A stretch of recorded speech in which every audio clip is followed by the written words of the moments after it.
Halo guys, jumpa lagi di Kui Podcast. Kali ini kita kedatangan narasumber yang sangat luar biasa, yang mana backgroundnya itu lebih condong ke riset. Iya. Beliau ini suka banget penelitian. Neliti-neliti ya. Semuanya diteliti. Apa yang bisa diteliti, diteliti. Iya. Gabut, itu Dan- antara gabut atau apa itu? Dan beliau adalah salah satu mawapres Fakultas Matematika dan Ilmu Pengetahuan Alam. Langsung saja, Arum ya. Hai semuanya. Kenalan dulu ya? Iya, boleh. Oke, jadi kenalin, nama aku Saharum Murzafiro, bisa kalian panggil Arum. Background aku itu dari jurusan farmasi di FMIPA Unsri. Jurusan apa tuh? Buat obat ya? Iya, buat obat. Oh, buat obat. Ya, bukan buat racun. Buat obat. Jadi jurusannya itu untuk buat obat, ngeracik obat gitu. Angkatan 2016. Sudah bertoga? Dan alhamdulillah sudah kemarin ya. Ya. Alhamdulillah udah.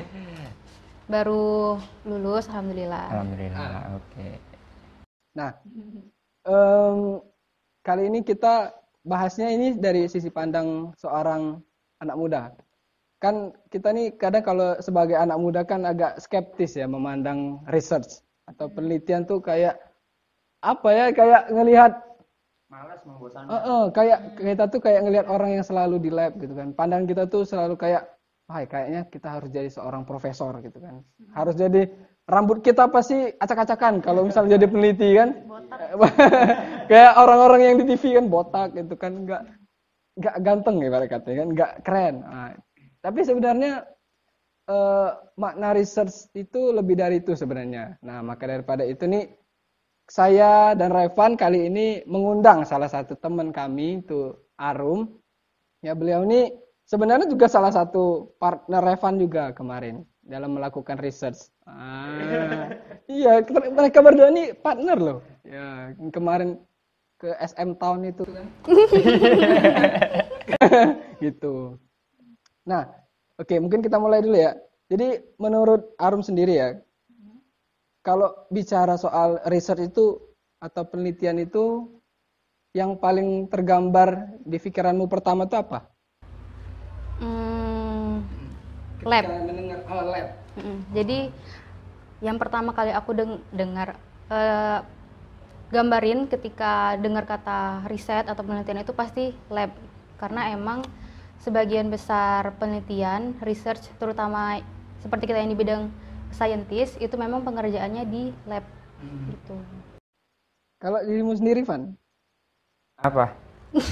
Iya, memandang research itu apa? Pertama kali dengar itu? Apakah pertama kali dengar apa jadi keinget dosen yang garang kan? Atau keinget apa? Kalau pertama kali mendengar riset ya memecahkan permasalahan gitu. Iya. Wow. Kalau aku pribadi ya, awalnya pertama kali dengar kata riset atau research itu waktu maba kan, waktu masuk kampus kan. Kayaknya susah gitu kan, pasti berhubungan dengan dosen lah intinya kan. Tapi ketika mulai menjajaki masa kuliah ini, pandangan aku terkait dengan research itu berbeda gitu kan. Karena ternyata research itu atau penelitian itu enggak melulu soal rancangan gitu kan, atau misalnya research itu enggak melulu soal apa ya, istilahnya kita meneliti sesuatu yang sangat sulit, misalnya harus DNA lah atau apa itu kan. Ya, ternyata riset itu ya kalau kita misalnya mencari sesuatu hal itu entah di buku, entah di internet, itu juga termasuk research. Kan research itu kan search, kan? Mencari ya kan. Nah, jadi dasarnya itu sih menurut aku gitu. Dan ini Rum, menurut pandangan kamu, kita langsung berbicara ke ruang lingkup universitas kita kan, gitu. Mungkin yang mendengarkan podcast ini kan kebanyakan dari anak-anak Unsri. Iya. Gitu. Menurut kamu Rum, menurut pandangan kamu, terutama dari rumpun saintek, pergerakan riset dari mahasiswa, kalangan mahasiswa zaman now di Unsri itu gimana? Atau menurut kamu sudah banyak yang tertarik di dunia riset, ikut kegiatan kompetisi LKTI atau ikut kompetisi riset sejenis gitu kan, atau menurut kamu tuh ya menurun gitu atau gimana? Menurut pandangan aku yang udah 4 tahun kuliah juga di Unsri, ngelihat perkembangan dari keinginan teman-teman mahasiswa sendiri untuk mengikuti atau melakukan sebuah riset, itu masih kurang sebenarnya, masih kurang. Nah, terlihat dari memang kurang antusiasnya teman-teman kita tuh untuk mengikuti berbagai kegiatan lomba kayak gitu. Mungkin memang ada beberapa yang memang udah suka ikut kegiatan-kegiatan keilmiahan seperti KTI, tapi kebanyakan teman-teman yang ada di Unsri yang udah yang ikut KTI itu memang dari SMA tuh udah suka, jadi diterusin selama kuliah. Nah, sedangkan ketika di kuliah sendiri yang tadinya nggak suka terus jadi suka, itu tuh masih sedikit, sangat sedikit menurut aku. Jadi orang-orangnya masih di ruang lingkup yang itulah. Jadi sangat sedikit ya kalau menurut kamu pribadi? Sangat sedikit enggak, tapi banyak tuh juga nggak terlalu gitu. Iya, kan kalau menurut aku pribadi kan sangat sayang kan kalau kita kan dari rumpun saintek kan pasti difasilitasi lab gitu kan. Jadi itu kan fasilitas itu kalau kita running riset gitu itu sangat mendukung sekali gitu. Memang riset itu jiwa kita dari rumpun saintek. Kalau di BET kan biasanya kesip-kesip gitu kan, di BET atau English speech dan lain-lain. Tapi kita yang benar-benar kita itu adalah riset sebenarnya. Tuh. Dan didukung lagi dari dosen-dosen kita, itu tuh sebenarnya sangat mendukung untuk kita tuh bisa ngembangin potensi sama diri kita melalui kegiatan-kegiatan riset tadi. Tapi sayang masih belum dimaksimalkan sama kita sebagai mahasiswa gitu. Kayak PKM ya. Iya benar sih. Benar PKM. Sebenarnya banyak peluang-peluang di luar itu yang sebenarnya kurang dimanfaatkan gitu, padahal peluangnya besar gitu kan. Ya walaupun kita nggak bisa bilang juga kalau misalnya memang kita banyak mendengarkan keluhan kalau misalnya kampus kita kadang labnya kurang gitu kan. Tapi di luar itu sebenarnya ada juga kok orang yang walaupun kita ini kan fasilitasnya juga sama dapatnya kan, tapi juga bisa berkarya lebih gitu. Artinya kan kita nggak bisa bergantung kepada apa yang diberikan Unsri juga kan, tergantung di diri kitanya masing-masing juga gitu. Dan hal lain juga berkaitan dengan research, sebenarnya dengan adanya riset ini juga menurut aku ya, atau soal penelitian ini sebenarnya bukan memancing orang untuk semuanya menjadi S2 atau menjadi dosen. Sebenarnya bukan itu tujuan menurut aku ya. Menurut aku bukan itu. Dasar awalnya kenapa riset ini penting, yang pertama ya karena tujuannya agar bisa kita ini sebagai anak muda itu bisa berpikir secara kritis dan logis. Itu benar-benar poin utama dari riset. Tuh, jadi berpikir kritis, logis gitu kan. Berpikir ilmiah gitu. Jadi itu menjadi dasar pikiran kita untuk implementasi kehidupan sehari-hari gitu kan. Jadi kita nggak akan kemakan lagi kalau misalnya ada berita hoax gitu kan, karena kita udah berpikir kritis dulu. Kira-kira berita ini benar nggak sih? Kita terbiasa untuk nyari sumber dulu. Nah iya, kita akhirnya terbiasa untuk mencari sumber dulu. Apakah sumber yang kita baca itu atau yang kita tonton tuh terpercaya atau enggak gitu kan.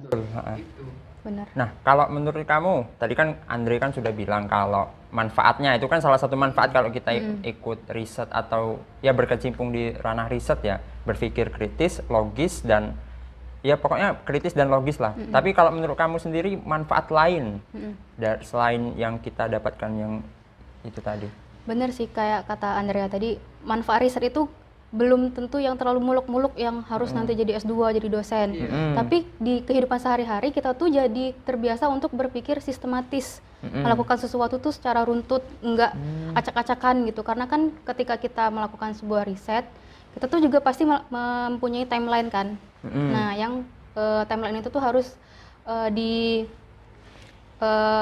kita jalani gitu, dan harus konsekuensi dengan timeline yang sudah kita buat itu sendiri. Nah, itu secara nggak langsung bisa kebawa ke kehidupan kita sehari-hari. Kita bisa berpikir lebih sistematis, bekerja juga lebih runtut. Terus tadi kita terbiasa untuk cari sumber terlebih dahulu sebelum kita tuh melakukan sesuatu atau mengatakan sesuatu. Terus juga kita juga lebih ini, jadi apa ya, nggak cepet puas sama sesuatu. Maksudnya kita tuh kalau udah penelitian, terus hasil dari penelitian itu tuh kita dapat, kita tuh pasti penasaran sama yang lain. Jadi kita tuh secara nggak langsung juga termindset untuk cari lagi, cari sesuatu yang baru di diri kita yang kita tuh belum tahu. Iya. Itu ya manfaatnya ya, selain berpikir kritis dan logis, jadi kita tuh ingin ada rasa menambah rasa ingin tahu. Iya, rasa keingintahuan kita tuh meningkat gitu. Jadi ada sesuatu hal yang baru dan kita ingin tahu itu. Dan satu lagi yang menurut aku benar-benar impact di aku itu tuh cara bagi waktu. Gimana tuh maksudnya? Maksudnya tuh ketika melakukan sebuah riset itu kan seperti tadi kita tuh ada timeline. Jadi kita tuh harus konsekuensi sama si timeline kita yang udah kita buat. Jadi kita tuh terbiasa untuk manage waktu. Jadi pengaturan waktu kita tuh secara sehari-hari tuh lebih teratur gitu. Karena udah ada segini gitu. Udah ada patokan sendiri. Oke, jadi itu guys manfaat riset. Yang pertama, kita bisa berpikir sistematis, bisa berpikir secara logis dan kritis, dan juga bisa menambah rasa ingin tahu kita. Dan apalagi lebih ya kita bisa memanajemen waktu lebih baik lagi gitu. Mungkin selain itu kan banyak tuh kompetisi riset kan, mungkin kan. Iya, selain manfaat yang kita dapatkan itu kan ada yang manfaat lain yang kita bisa dapatkan lewat kompetisi riset. Kan banyak sekali tuh kompetisi riset yang kita bisa ikuti kayak PKM, LKTI, terus ajang-ajang international paper. Rektorat kan pasti membiayai. Jadi nggak usah takut. Fully funded kan biasanya. Nah, masih ngomongin riset nih. Kalau menurut kamu Rom, karena kan gimana ya? Menurut kamu sih gimana sih anak muda sekarang kalau memandang soal penelitian atau riset ini? Terutama dalam kompetisi riset ya untuk mahasiswa. Karena terkadang banyak yang saya dengar dari teman-teman, kalau udah dengar kompetisi riset, entah itu lomba LKTI, entah itu ini di luar orang-orang yang orangnya yang biasa ikut lomba gitu ya. Mereka memandang kayak wah, kayaknya susah banget, susah itu kan. Padahal sebenarnya sejatinya kita sebagai mahasiswa itu akan melakukan riset gitu. Ya skripsi itu ya sebenarnya LKTI itu sebenarnya kan. Kenapa orang jadi kayak itu kan mengerikan itu melihatnya gitu. Padahal itu akan sesuatu hal yang akan dihadapi gitu. Nah, menurut Arum sendiri gimana? Menurut aku memang kebanyakan mahasiswa sekarang yang di luar yang sudah sering ikut KTI itu tuh memang masih memandang riset atau penelitian atau KTI itu tuh sesuatu yang sulit, yang mengerikan, yang pasti susah gitu. Padahal sebenarnya KTI itu juga bukan tentang mencari sesuatu hal yang benar-benar baru, tapi kan bisa juga mengembangkan sesuatu yang udah ada sebelumnya. Nah, dan itu juga bakal memudahkan kita sebenarnya ketika penyusunan skripsi nanti, karena kita tuh udah juga terbiasa dituntut untuk banyak-banyak nyari tahu literatur, banyak-banyak berpikir kritis, terus tuh itu tadi, jadi ketika penyusunan skripsi itu sangat-sangat membantu karena ketika kita mahasiswa tuh udah sering nulis KTI, tapi saat ini tuh memang masih banyak mindset mahasiswa yang menggambarkan bahwa KTI itu tuh sulit, susah, harus menemukan sesuatu yang baru, padahal kan juga enggak gitu. Nah, iya. Ini pertanyaan lagi nih, timbul pertanyaan baru. Tadi kan kamu bilang itu harus menemukan sesuatu yang baru. Pasti kalau ingin merancang riset, pasti yang pertama tercetus itu adalah ide. Menurut kamu tuh ide itu, kiat-kiat mencetuskan ide itu apakah kita harus ribet-ribet gitu, atau ada hal sederhana yang memang kita bisa cetuskan sebagai ide gitu? Menurut kamu gimana? Kalau menurut aku, ide itu sebenarnya gampang-gampang susah dicari. Karena sebenarnya ide itu kan muncul dari permasalahan yang ada. Nah, semakin banyak masalah di sekeliling kita, sebenarnya makin mudah untuk memunculkan ide tersebut kan. Nah, jadi biar nggak susah-susah kita terlalu jauh nyari di mana sih ide yang bagus untuk nulis sebuah KTI atau penelitian, itu ya kita lihat lingkungan sekitar kita dulu. Karena pasti banyak masalah yang ada di sekitar kita khususnya ke lingkungan ya, yang memang belum ada penyelesaiannya, dan disitulah peran kita sebagai mahasiswa itu gimana caranya kita tuh untuk bisa menanggulangi permasalahan yang ada di lingkungan kita itu. Makanya tercetuslah ide untuk penulisan sebuah KTI. Iya. Jadi kita tuh harus lihat sekeliling dulu, jangan terlalu Muluk-muluk lah ya. muluk-muluk lihat yang jauh-jauh ke depan gitu. Kita lihat sekeliling kita dulu, apa sih yang ada, masalah apa yang ada di sekeliling kita yang kita bisa bantu selesain gitu. Jadi misal kalau ada permasalahan limbah atau ya permasalahan limbah mungkin buat pupuk atau yang Iya. sederhana saja ya, nggak terlalu apa ribet-ribet kayak buat apa pulau di langit gitu. Pulau di langit itu kan susah kan ya. Kalau menurut aku pribadi sih ide itu kan sederhana saja tapi aspek implementasinya itu presentasenya itu tinggi gitu Benar-benar bermanfaat untuk sekeliling, untuk gitu. bisa diaplikasikan. Nggak usah yang apa baru ditemukan gitu. Apa gitu. Apa DNA. Mungkin orang kebanyakan bayangan. Iya gitu. Padahal nggak gitu juga. Yang sederhana tapi apa dalam waktu dekat ini bisa diimplementasikan seperti itu. Dan bermanfaat untuk orang banyak.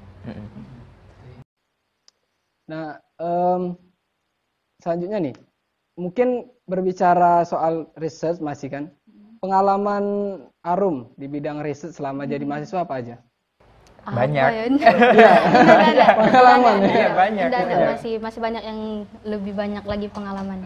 Cuman pengalaman apa sih yang paling berkesan lah selama jadi mahasiswa? Pengalaman paling berkesan selama riset pas jadi mahasiswa. Skripsi. Oh.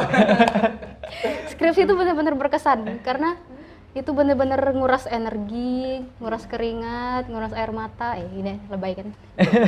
Tapi emang yang paling berkesan itu skripsi. Skripsi ya. Memang setiap mahasiswa pasti nanti ada kesannya sendiri sih sama skripsi.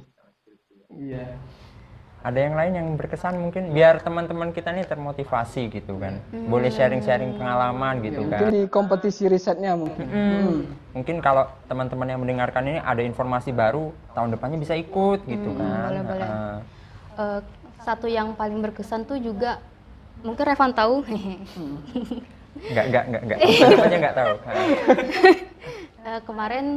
Tahun kemarin alhamdulillah dikasih kesempatan untuk bisa melakukan penelitian kecil mengenai antioksidan.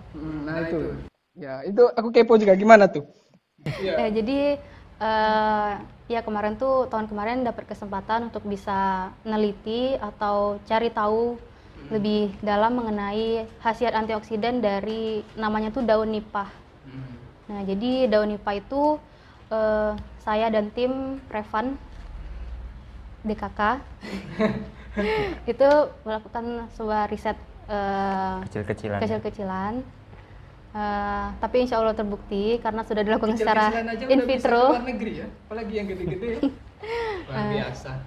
Ya jadi Lanjut. Ya, lanjut. Revan diem. Jadi kami meneliti khasiat antioksidan dari daun nipah itu karena kami tuh melihat bahwa daun nipah yang ada di Sumatera Selatan itu tuh sangat melimpah, tapi tidak dimanfaatkan dengan maksimal. Jadi kebanyakan dibuang aja gitu, Van ya, atau cuma ya ditanam sampai tinggi sampai tua gitu aja sudah gitu. Tapi ternyata khasiat antioksidan dari daun nipah itu tuh sangat tinggi ketika kami melakukan percobaan di lab secara in vitro. Gitu. Nah tuh aku juga kepo nih, kan akhirnya itu juga jadi sebuah kayak produk ya. Nama produknya apa akhirnya? Nasca. Apa tuh panjangnya? Apa Van? Enggak. Anggap aja aku nggak tahu ini. Nah, namanya itu Nasca, singkatan dari Natural Antioxidant Candy. Oh jadi dia dibentuk menjadi sebuah permen gitu. Dibuat jadi permen biar semua orang tuh bisa acceptable untuk makan itu. Permen nipah gitu. Tapi orang acceptable nggak dengan rasanya? Karena kan kalau orang makan permen kan ya pasti yang senengnya manis-manis lah gitu. Gimana dengan rasanya? Kemarin tuh udah diujikan hedonik ya. Alhamdulillah juga teman-teman tuh atau respondennya tuh suka sama rasanya. Karena juga kami menggunakan gula tapi bukan gula pasir, tapi gula yang biasa digunakan di sediaan-sediaan farmasi. Oh iya. Jadi beda gulanya. tapi tetap manis. Oh, tapi tetap manis ya. Mm. Oke. Nah itu sampai sekarang produknya gimana prosesnya? Aku lihat kan kemarin juga awalnya sih produk itu kan awalnya dibawa ke Malaysia dulu kan, ikut kompetisi. Terus akhirnya kalian bawa lagi juga ke Korea kan. Nah 2 kali. Itu akhirnya sekarang gimana produknya itu? Di tahap sekarang sudah sampai mana gitu? Apakah memang kalian memang niat nanti untuk bisa dikasih apa misalnya izin BPOM atau gimana? Nah, kemarin tuh kami tuh melakukan penelitian itu secara bertahap. Jadi ketika mengikuti lomba di Malaysia itu tuh masih tahap riset sampai pembuatan dan analisis secara fisik. Nah, namun ketika udah ke Korea itu kami melakukan peningkatan riset ke antioksidannya. Jadi kami udah menguji khasiat antioksidannya. Nah, jadi kami melakukan risetnya itu bertahap. Nah, dan sekarang itu rencananya masih akan melakukan tahap riset lanjutan. Pengennya ke karies gigi, Van ya. Nah, ke karies gigi. Karena kan candy-nya itu dimakan kan. Jadi kontak langsung dengan mulut. Jadi kami tuh berpikir gimana caranya kalau antioksidannya itu digunakan untuk kondisi-kondisi yang penyakit yang ada di mulut gitu. Biar efeknya itu lebih cepat. Dan masih pengennya ke depannya itu memiliki hak paten. Jadi kami tuh bisa lebih leluasa untuk meneliti secara selanjutnya gitu. Iya. Penting sih bagi teman-teman yang apalagi yang maba kan, yang memang ingin berkecimpung di riset. Kalian tuh maksud kita itu buat ide tuh 1 atau 2 tapi fokus gitu. Benar. Dikembangkan terus. Iya, jadi step by step. Jadi kalian nggak usah pusing terlalu banyak nulis ide kan, gitu. 1 ide tapi dikembangkan terus, kalau bisa dapat hak paten itu bagus. Jadi penelitian yang kalian lakukan tuh benar-benar ada hasilnya. Jadi nggak cuma ide ya? nggak cuma ide karena nanti ikut sini ini idenya ikut ini Baru, iya, tapi benar-benar ada hasilnya dan bisa dimanfaatkan nanti gitu. Oke, bagus sih. dan aku juga kemarin lihat Arum nih di Jogja gitu, ikut Bukan kompetisi bukan itu? kompetisi ya, kayak paper internasional gitu, di Jogja, dan dinobatkan sebagai best student. Bukan. Apa itu? Bukan, itu beda kompetisi, itu beda Oh, kompetisi. beda. Coba ceritakan itu. Nah, kalau yang di Jogja itu tuh cuma mewakili dosen untuk ini sih, presentasi papernya. Karena kan dosen tuh harus presentasi paper kan, biar nerbitin jurnal. Nah, aku diminta untuk mewakilin. Oh, gitu. Itu. Terus yang apa tadi? Yang Best Pharmacy Student Award itu itu jadi awal tahun kemarin itu tuh ada teman-teman dari namanya tuh ISMA Farsi, jadi Ikatan Senat Mahasiswa Farmasi Seluruh Indonesia. Jadi organisasi mahasiswa farmasi seluruh Indonesia. Oke. Nah, itu tingkat nasional. Jadi mereka tuh ada kegiatan lomba dan ada beberapa penghargaan. Ada beberapa ajang penghargaannya gitu. Nggak cuma 1. Nah, kemarin itu tuh juga dilombain sebenarnya awardnya itu. Jadi setiap universitas yang ada farmasinya itu mengikuti lomba itu di ajang itu. Nah, kemudian dari Unsri dari jurusan aku itu mengamanahkan aku untuk mengikuti itu ISMA Farsi Award itu yang cabang Best Pharmacy Student. Nah, jadi kemarin tuh ada beberapa tahapannya, ada beberapa berkas dan segala macam yang dikirim. Alhamdulillah dapet. Jadi di samping kita ini adalah mahasiswa farmasi terbaik di Indonesia. Banyak yang lebih Best baik student sebenarnya. loh, Best Student Pharmacy Award kan. Iya gitu. Itu bonus. Ya bonus. Jadi kan tadi kan dibilang itu kan bonus kan, dapat misalnya dapat penghargaan dan lain sebagainya, itu kan bonus. Kamu sendiri untuk meraih itu tuh ada nggak kesan-kesan kayak jatuh bangunnya gitu? Iya, suka duka gitu. Karena kan orang ya seperti kita tahu kadang tahunya tuh luarnya aja kan. udah wahnya kan, udah horenya gitu. Gimana? Benar. Jadi banyak banget suka duka ya yang aku lewati selama perkuliahan. Karena kan di jurusanku sendiri itu tuh jadwalnya benar-benar padat, dan untuk ngatur waktu antar mata kuliah dan tugas ujian itu aja itu tuh udah kesulitan banget menurut aku. Nah, ditambah lagi aku tuh cukup sering untuk ikut-ikut kegiatan lomba apalagi keluar. Nah, itu juga jadi salah satu hal yang challenging menurut aku untuk bisa ngatur waktu. Jadi aku harus bisa pinter-pinter memanage waktu, kapan aku harus belajar, kapan aku harus melakukan riset atau penelitian untuk mengikuti lomba, kapan aku harus ngerjain tugas, kapan aku harus istirahat. Itu bener-bener Asisten juga kan? Kamu kan banyak tuh riwayat asistennya. Benar. Ya jadi asisten lab juga. Nah, itu bener-bener jadi hal yang awalnya sulit bagi aku, tapi lama-lama ketika karena aku udah nemuin di mana yang pas menurut aku, jadi aku bisa enjoy. Oh. Nah, dan untungnya di jurusan aku itu dosen-dosen kami itu benar-benar terbuka sama mahasiswa yang ikut lomba. Oh, Jadi ketika gitu. aku tuh sampai kadang malu sama dosen aku tuh, Bu, mau izin Bu, mau ngapa? Mau lomba ya? Lomba Gitu. lagi. Iya, mau izin Bu, mau nggak ikut kuliah karena ini. Karena mereka tuh juga nggak, kenapa ikut terus ini gitu kan? Nggak marah, karena ada beberapa teman aku tuh yang cerita dosen mereka tuh nggak mentoleransi kegiatan lomba. Padahal kan itu juga untuk jurusan kan nantinya. Untuknya dosen-dosen aku tuh bahkan untuk universitas. bahkan untuk universitas. Untungnya temen dosen aku tuh bener-bener terbuka, open minded banget untuk mahasiswa-mahasiswa yang ingin ikut lomba. Jadi ya nggak apa-apa. Dan aku tuh kebetulan biasanya kalau pergi itu pas UTS atau UAS. Pas UTS atau UAS? Kena marah nggak ya? Nah itu kan aku tuh selalu, Bu, kayak mana Bu? Terus gimana?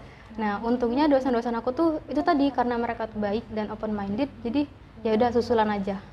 Oh, Jadi aku tuh biasanya kalau ujian susulan. Susulan terus ya? Susulan. Saking banyaknya jadwal Eh, keluar.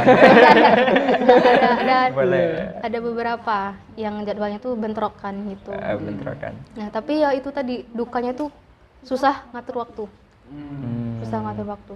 Tapi kebiasa kan? Lama-lama kebiasa kan? Tapi karena lama-lama udah kebiasa dan aku tuh juga udah nemuin gimana cara manage waktu yang pas buat aku, jadi bawaannya enjoy.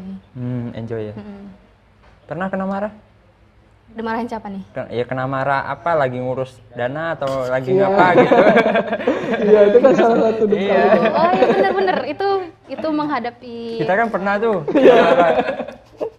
Pokoknya salah ada lah. satu Ya. duka juga tuh ketika ngurus proposal.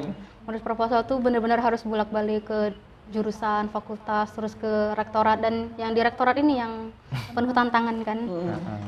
Karena nanti entah proposalnya hilang lah, lupa narok lah, terus belum dimarahin, belum berangkat udah dimarahin, pas pulang juga dimarahin.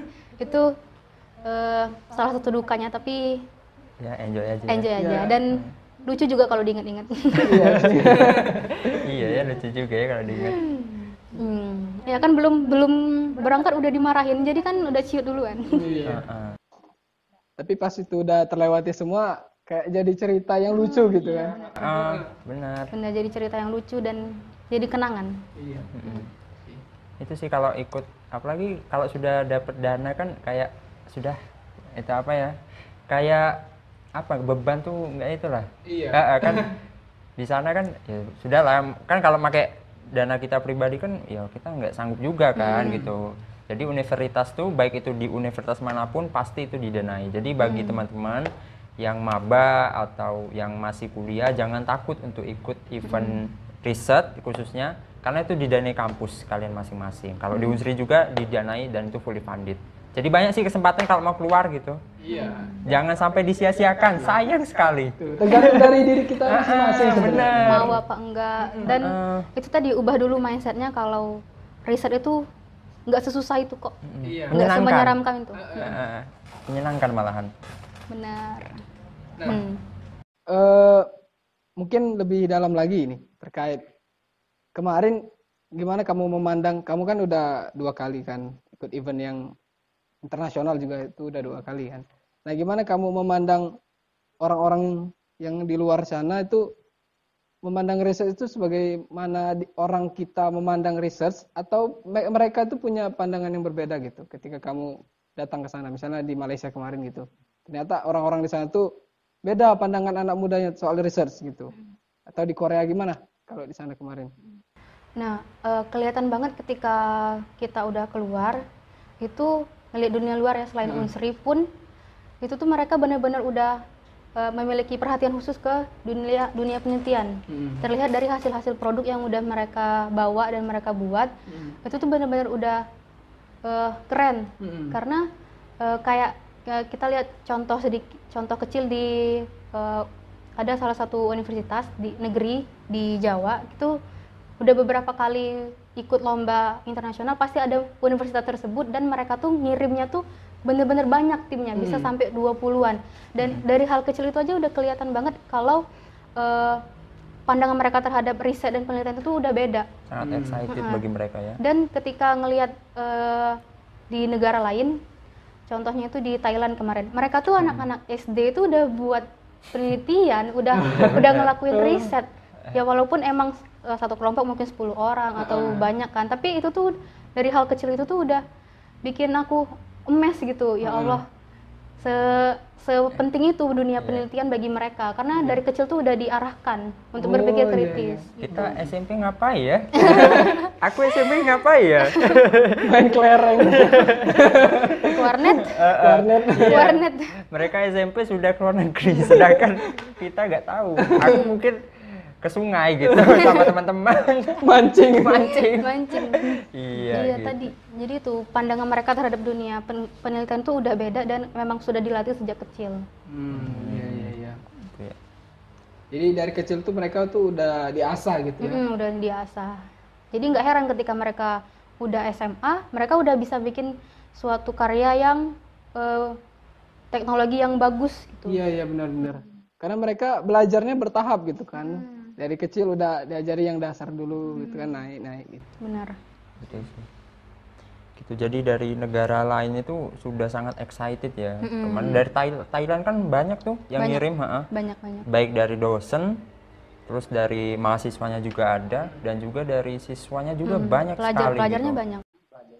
Dan berkaitan juga dengan tadi ya, kayak misalnya mereka tuh penelitiannya udah ada outputnya semua gitu kan. Enggak sebatas gagasan gitu. Itu aku seneng banget kalau ada penelitian yang kayak itu kan. Jadi outputnya itu ada jelas gitu, ada produknya gitu kan. Karena memang menurut aku gitu sih, research atau penelitian yang baik itu, yang bagus itu adalah yang punya output gitu, output produk. Dan lebih bagus lagi kalau produknya itu bisa ngasilin duit. Jadi jadi risetnya itu bisa ngasilin duit gitu akhirnya kan, bisa berwirausaha gitu. Berdampak buat orang, buat kita juga. Iya gitu. Karena kebanyakan produk-produk yang sekarang udah banyak terkenal gitu kan, sekedar produk ringan-ringan aja. Mie instan itu ada penelitiannya juga awalnya, riset itu. Nggak mungkin jadi tiba-tiba mie, itu nggak mungkin.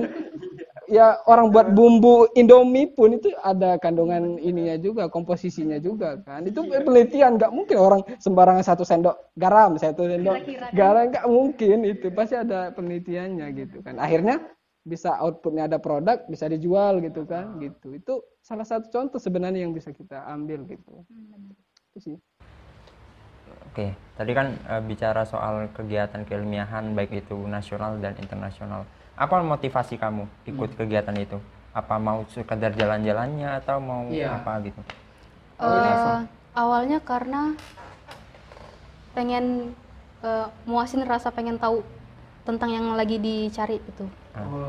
Ya, jadi aku tuh memang kadang tuh penasaran sama sesuatu. Terus dari awal memang udah penasaran, punya keinginan gitu. Penasaran kan. Terus juga nanya-nanya sering sama dosen gimana.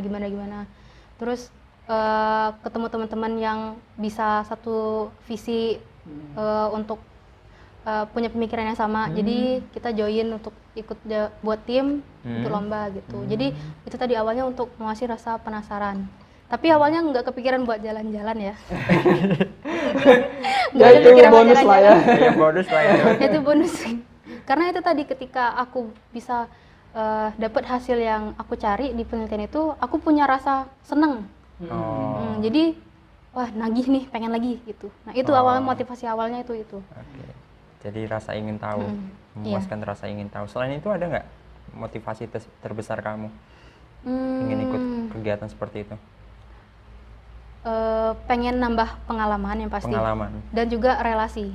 Karena kan sering melakukan penelitian dan ikut-ikut lomba KTI itu pasti menambah pengalaman kan, karena kita tuh dituntut untuk bisa keluar dari zona nyamannya kita sebagai mahasiswa. Terus tuh kita juga bisa nambah relasi, karena ketika ikut lomba tuh kita banyak ketemu teman-teman baru, banyak ketemu orang-orang baru yang pemikirannya tuh bisa ngebuka pikiran kita lebih luas lagi. Karena semakin kita ketemu banyak orang, semakin kita tuh ngerasa, oh iya aku nih masih kurang loh, aku nih masih kurang gitu. Iya. Gitu. Jadi relasi sama pengalaman itu juga. Relasi sama pengalaman. Nah, kamu Rum, ada pesan-pesan nggak buat teman-teman nih yang dengar, yang nonton gitu kan? Pesan-pesan buat yang nonton gitu agar pandangan mereka ini agak sedikit berubah lah terkait dengan penelitian gitu kan, terkait research gitu. Apa kamu punya sesuatu nggak yang bisa kamu beri? Oke, jadi teman-teman selama jadi mahasiswa kalian tuh harus benar-benar manfaatin kesempatan yang ada. Kesempatannya tuh bukan cuma waktu selama perkuliahan, tapi juga fasilitas yang diberikan sama Universitas Unsri. Nah, untuk penelitian sendiri atau KTI, Unsri itu benar-benar terbuka untuk teman-teman bisa ngasih proposal biar bisa teman-teman tuh dibantu untuk pergi ikut lomba ataupun diberikan dana penelitian melalui PKM tadi. Nah, terus juga jangan menggambarkan penelitian itu sesuatu yang sulit, yang menyeramkan, karena penelitian itu tuh menyenangkan. Apalagi kalau teman-teman ketemu sama tim yang kompak, tim yang bisa satu visi sama teman-teman sekalian. Nah, jadi banyak banget hal positif yang bisa kita dapat dari melakukan penelitian dan ikut-ikut lomba yang berkaitan dengan penelitian dan keilmiahan itu sendiri. Tuh. Jadi itu tadi, selama kuliah jangan disia-siakan kesempatannya. Kesempatan untuk bisa keluar, kesempatan untuk bisa cari relasi yang banyak, pengalaman. Jangan cuma kuliah, tugas, ujian, pulang. Jangan. Sayang banget 4 tahun kuliah kalian cuma melakukan hal-hal yang monoton kayak gitu. Karena banyak banget hal yang bisa kita gali dari diri kita.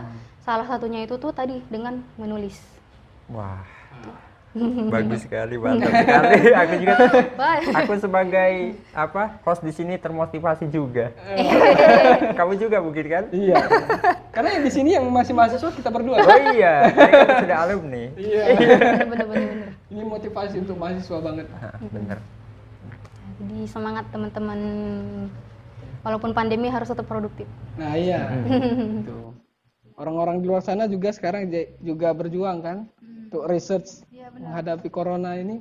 Nah iya, aku salah satu yang benar-benar salut sama ketika pandemi ini adalah para peneliti. Karena mereka tuh benar-benar cepet untuk nemuin vaksin, nemuin kombinasi-kombinasi obat baru yang digunakan untuk menanggulangi COVID ini kan. Karena kelihatan banget peran peneliti itu sangat penting ketika pandemi seperti ini. Benar sih.